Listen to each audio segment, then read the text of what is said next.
Movie की शुरुआत होती है 1982 में एक स्पेसशिप को दिखाते हुए जो अफ्रीका की एक सिटी में आकर रुक जाती है। वो स्पेसशिप ना ही जमीन पे उतरता है, ना ही मूव होता है और ना ही उसमें से कोई अंदर बाहर आता जाता है। ये स्पेसशिप 3 महीने तक एक ही जगह पर रहता है। इसके बाद सिटी के लोगों के मन में डर बैठने लगता है और वो लोग उस स्पेसशिप को काट कर अंदर जाने का फैसला करते हैं। और आखिर में जब वो लोग शिप को काट कर अंदर जाते हैं तो वो लोग देखते हैं कि वहाँ पर हजारों की संख्या में इंसेक्ट की तरह दिखने वाली एलियंस मौजूद है जो बहुत ज्यादा कमजोर है क्योंकि उनमें न्यूट्रिशन की बहुत ज्यादा कमी है। इसके बाद गवर्नमेंट उन एलियंस को, जिनका नाम वो लोग प्रॉन्स रखते हैं, उन्हें एक ही जगह पर शिप के नीचे कैंप बनाकर रहने के लिए देते हैं जहाँ का नाम है डिस्ट्रिक्ट 9। और धीरे धीरे ये जगह बड़ी होकर एलियंस का स्लम बन जाता है। इसके बाद गवर्नमेंट को रिसर्च करने पर पता चलता है कि ये एलियंस कभी भी वापस नहीं जा सकते क्योंकि उनके स्पेसशिप की एक चिप मिसिंग है जिसे इंसान नहीं बना सकते। इसके बाद उन्हें रिकॉर्डिंग देखने के बाद पता चलता है कि स्पेसशिप में से एक पीस जमीन पर कहीं गिर गया है और वो पीस स्पेसशिप का कमांड मॉड्यूल है जिनके बिना स्पेसशिप को स्टार्ट नहीं किया जा सकता। और फिर गवर्नमेंट उस कमांड मॉड्यूल को ढूंढने की काफी कोशिश करते हैं मगर उन्हें वो मॉड्यूल कहीं पर भी नहीं मिलते। इसके बाद धीरे धीरे प्रॉन्स डिस्ट्रिक्ट 9 से निकलकर लोगों को तंग करना शुरू कर देते हैं। वो लोगों से उनका मोबाइल फोन, कैश और जरूरी सामान छीनने लगते हैं। इन सब की वजह से सिटी के लोग बहुत ज्यादा परेशान होने लगते हैं और वो सब यही चाहते हैं कि ये एलियंस हमेशा के लिए यहाँ से चले जाए। उन प्रॉन्स के पास काफी सारी हथियार भी होते हैं जिन्हें प्रॉन्स अपने प्लेनेट से लाए थे। इसके बाद सिटी के लोग प्रॉन्स को दूर ले जाने के लिए प्रोटेस्ट करने लगते हैं जिसके बाद गवर्नमेंट प्रॉन्स को डिस्ट्रिक्ट 9 से शिफ्ट करके सिटी से बाहर एक दूसरी जगह पर शिफ्ट करने का फैसला करते हैं। और इस काम की जिम्मेदारी गवर्नमेंट एमिनो नाम की एक कंपनी को देता है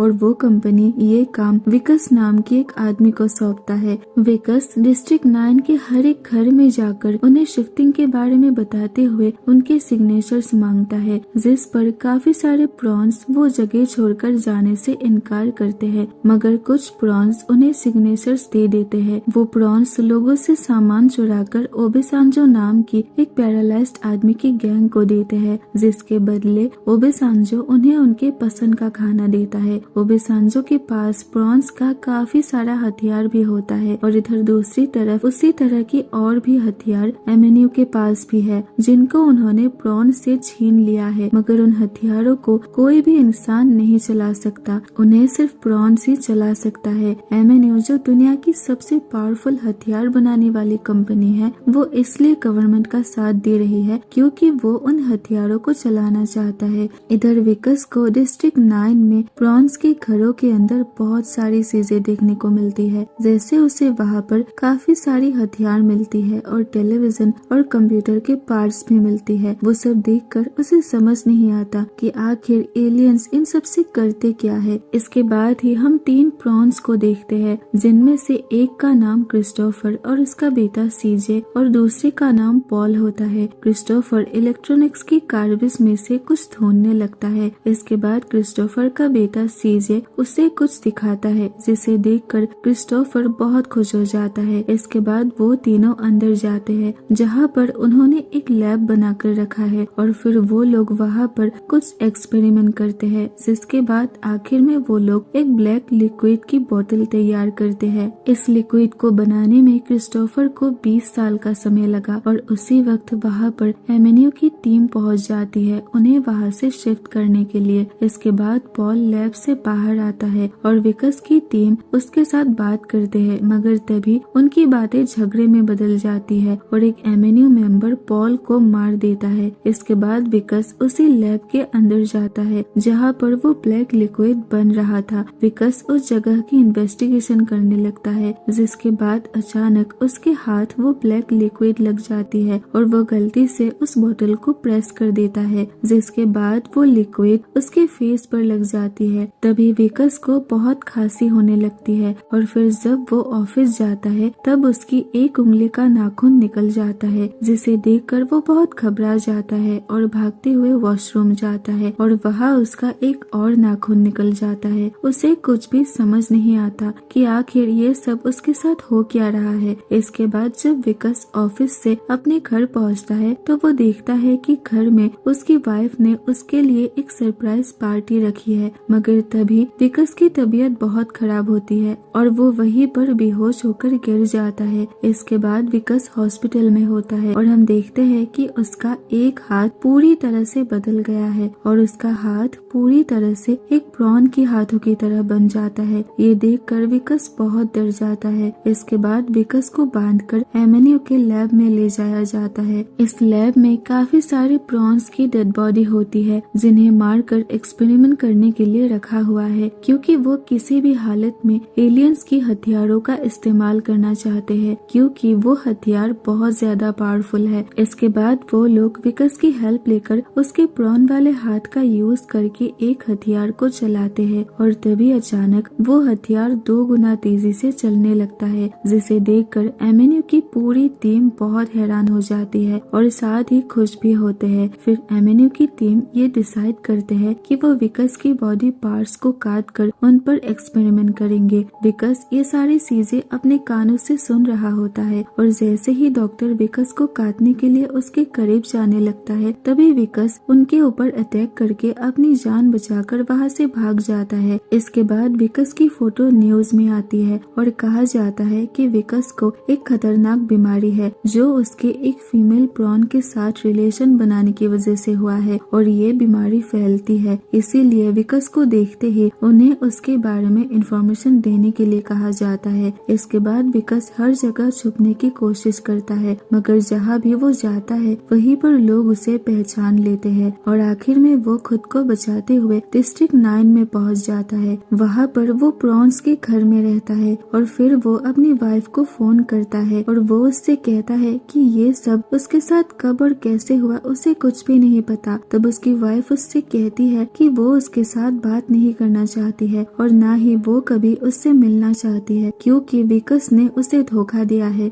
विकस ये सुनकर बहुत दुखी हो जाता है। इसके बाद विकस अपने हाथों को एक कुल्हाड़ी से काटने की कोशिश करता है, मगर वो बार बार कोशिश करके भी हिम्मत हार जाता है। उसी वक्त उसे वहाँ पर एमिन्यू के बहुत सारे हेलीकॉप्टर्स आते हुए नजर आता है जो उसे ही पकड़ने के लिए आ रहे होते हैं और विकस उन्हें देखकर भागने लगता है। विकस जिनके साथ अब तक वो काम कर रहा था उन्हीं से छुपकर वो आज भाग रहा होता है। इसके बाद भागते हुए विकस क्रिस्टोफर के घर में पहुंच जाता है। विकस क्रिस्टोफर से हेल्प मांगते हुए कहता है कि प्लीज मेरी हेल्प करो, बाहर एमिन्यू के लोग मुझे पकड़ने आ रहे हैं, वो लोग मुझे मार डालेंगे। इतना कहकर वो बेहोश हो जाता है, जिसके बाद क्रिस्टोफर विकस को बेसमेंट में ले जाता है। क्रिस्टोफर विकस से पूछता है कि वो ब्लैक लिक्विड जो तुम्हारे पास था वो कहाँ पर है। मुझे पता है कि तुम्हारे साथ क्या हुआ है और मैं तुम्हें ठीक कर सकता हूँ। दरअसल जो लिक्विड तुमने मुझसे छीन लिया था वो हमारी स्पेसशिप की फ्यूल थी, जिसे मैंने 20 साल के बाद तैयार किया था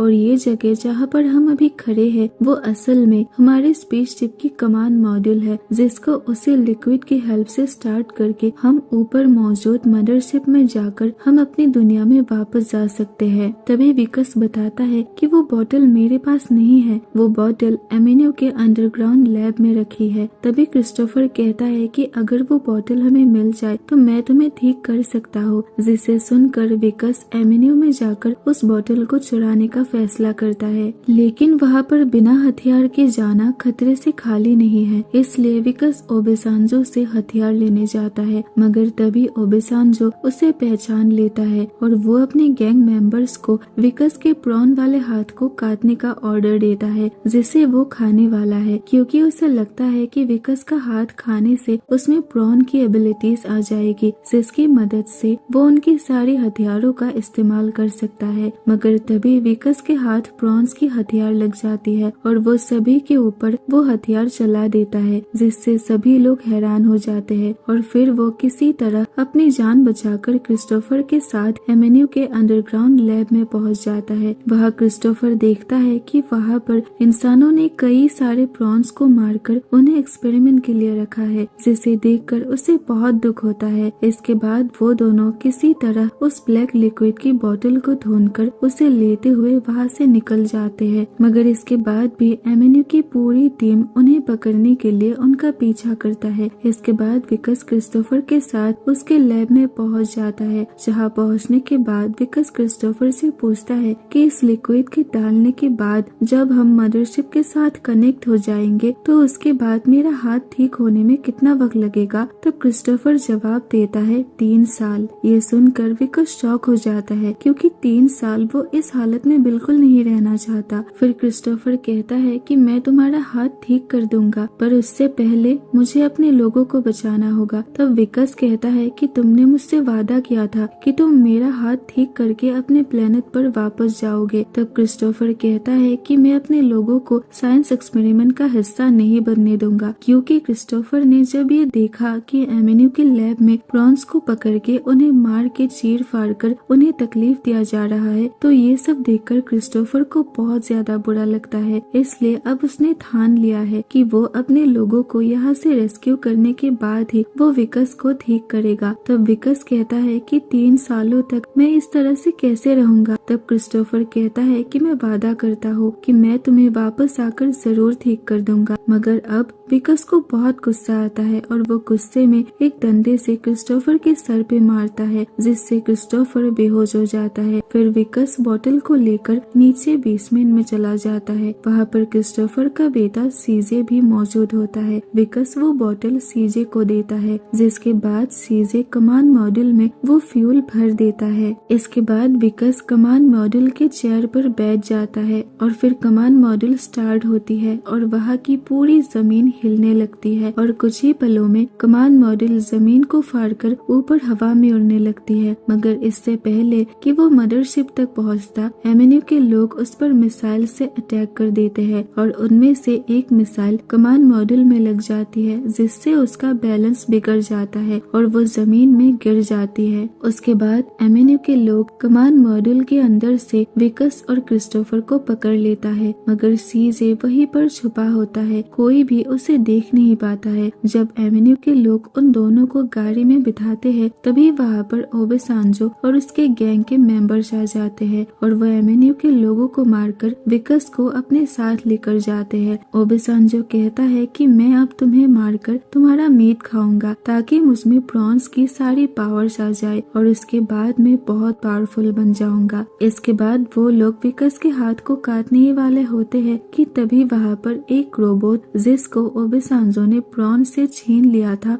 वो रोबोट एक्टिवेट हो जाता है, जिसको क्रिस्टोफर के बेटे सीजे ने एक्टिवेट किया है और साथ ही वो मदरशिप को भी एक्टिवेट कर देता है। सीजे उस रोबोट की हेल्प से ओबेसांजो के काफी सारे मेंबर्स को एक ही बार में निशाना लगाकर उन सबको मार देता है। जब वो मदरशिप मूव होने लगती है, तब एमिन्यू के लोग क्रिस्टोफर से पूछता है कि हमें बताओ ये सब क्या हो रहा है, तुम्हें तो जरूर पता होगा। मगर क्रिस्टोफर कुछ भी नहीं बताता, जिसके बाद वो लोग उसे मारने लगते हैं। इसके बाद विकस उसी बड़े से रोबोट के अंदर बैठ जाता है और वो उस घर को तोड़ के बाहर निकलता है। उसके बाद एमिन्यू के लोग उस पर गोलियां चलाने लगता है, मगर उसका रोबोट पर कोई असर नहीं होता। इधर दूसरी तरफ एमिन्यू के लोग क्रिस्टोफर को मारने ही वाला होता है कि तभी वहाँ पर वो रोबोट आ जाता है, जिसके अंदर विकस बैठा होता है। वो एमिन्यू के सारे लोगों को मारकर क्रिस्टोफर को बचा लेता है और वो क्रिस्टोफर को किसी भी हालत में कमांड मॉड्यूल तक ले जाने की कोशिश करता है, मगर उससे पहले ही एमिन्यू के लोग उस रोबोट पर बहुत ज्यादा गोलियां चलाता है, जिसकी वजह से वो रोबोट डैमेज होकर जमीन पर गिर जाती है। तब विकस क्रिस्टोफर से कहता है कि तुम जल्दी से यहाँ से जाओ, मैं इन लोगों को देखता हूँ। मगर क्रिस्टोफर विकस को छोड़ के जाने को तैयार नहीं होता। तब विकस कहता है कि तुम्हारा बेटा तुम्हारा इंतजार कर रहा है और साथ ही तुम्हारे लोगों को तुम्हारी जरूरत है। तुमने इतने सालों से जो मेहनत किया है वो बेकार नहीं जाना चाहिए। ये सुनकर क्रिस्टोफर कहता है कि मैं तुमसे वादा करता हूँ कि मैं 3 साल साल बाद वापस आऊंगा और तुम्हें वापस से इंसान बना दूंगा, तब तक तुम मेरा इंतजार करना। इसके बाद क्रिस्टोफर काफी मुश्किलों से गुजरते हुए आखिर में कमांड मॉड्यूल तक पहुंच जाता है और उसे स्टार्ट करके अपने मदरशिप में कनेक्ट हो जाता है। इधर विकस एमिन्यू के लोगों को रोकते हुए उनके साथ फाइट करने लगता है और वो काफी सारे लोगों को मार देता है। तभी एक गाड़ी आकर उसे टक्कर मार देता है, जिससे वो गिर जाता है और फिर वो उस रोबोट से बाहर निकल जाता है, क्योंकि अब वो रोबोट पूरी तरह से डिस्ट्रॉय हो चुकी है। इसके बाद एमिन्यू के एक ऑफिसर विकस के करीब आकर उसे मारने ही वाला होता है कि तभी वहाँ पर काफी सारे प्रॉन्स आ जाते हैं और वो सब मिलकर उस ऑफिसर के टुकड़े टुकड़े कर देते हैं। इसके बाद विकस धीरे धीरे एक प्रॉन में तब्दील होने लगता है और दूसरी तरफ क्रिस्टोफर अपने बेटे के साथ स्पेसशिप को उड़ाकर अपने प्लेनेट पर वापस जाने लगता है। वो विकस और अपने लोगों को बचाने वापस आएगा या नहीं, ये किसी को नहीं पता। इसके बाद विकस को कभी किसी ने नहीं देखा। कोई कहता है कि विकस मर चुका है और कुछ लोगों का कहना है कि विकस एमिन्यू के कब्जे में है। इसके बाद एक दिन विकस की वाइफ को अपने घर के बाहर एक हैंडमेड मेटल की फ्लावर मिलती है, जिसे देखकर विकस की वाइफ को ये एहसास होता है कि ये फ्लावर जरूर विकस ने ही उसे भेजा है, क्योंकि वो पहले भी उसे इसी तरह की हैंडमेड चीजें गिफ्ट करता था। अब विकस की वाइफ को ये बात पता चल जाता है कि विकस पर लगे सारे इल्जाम झूठे थे, वो बेकसूर था और अब विकस की वाइफ उसे बहुत मिस करती है। इसके बाद हम देखते हैं कि विकस अब पूरी तरह से एक प्रॉन बन चुका है और वो क्रिस्टोफर के वापस आने का इंतजार करते हुए अपनी वाइफ की याद में उसके लिए मेटल की फ्लावर्स बनाने लगता है। इसके बाद गवर्नमेंट एमिन्यू के ऊपर स्ट्रिक्ट एक्शन लेती है, क्योंकि वो लोग प्रॉन्स के ऊपर जो एक्सपेरिमेंट्स कर रहे थे वो लीगल नहीं था। इसके बाद डिस्ट्रिक्ट 9 के सारे प्रॉन्स को एक नई जगह डिस्ट्रिक्ट 10 में शिफ्ट किया जाता है और इसी के साथ मूवी यहीं पर एंड होती है। Thanks for watching.